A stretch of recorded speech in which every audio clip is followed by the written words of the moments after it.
Hey guys, how you doing? Dave here. Welcome back to Cook and Share. Today we're making up this incredibly simple casserole, pork chops, tomato with a layer of mozzarella, spiced to perfection. You're gonna love it. Let me walk you through it.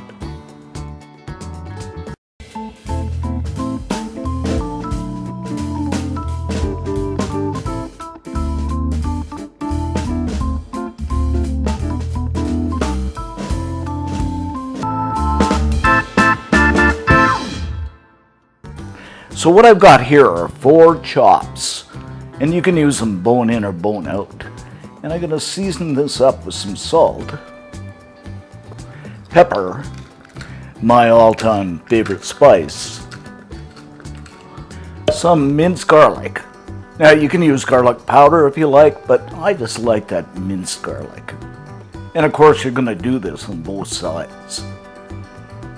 Then I have my handy dandy casserole dish. And I'm going to add a layer of diced tomatoes, and this is just tomatoes in the can, to the bottom. Add the chops in, and they're not even cooked, but they smell incredible.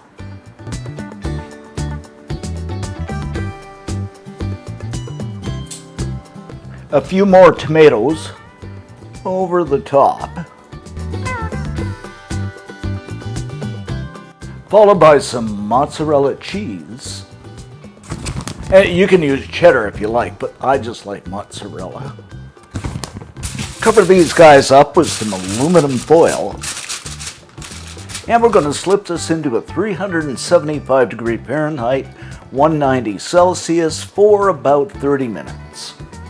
After 30 minutes, I'm going to remove the foil, and this looks absolutely incredible, and slip it back in for another 10 minutes just to let the cheese brown. After about 10 minutes, the cheese is nicely melted. So I'm going to go ahead and garnish this up with some fresh parsley.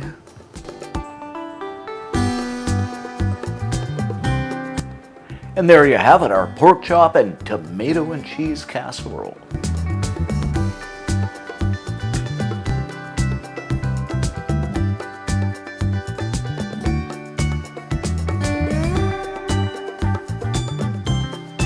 So let's go ahead and give this a taste test. Guys, this is so incredible. The pork is tender, the spices, the tomato sauce. You gotta make this. I have to say I love the cheese on top. For the full scoop on this recipe, head on over to cookandshare.com. All kinds of great stuff over there. Thanks for watching and subbing, and see you next time.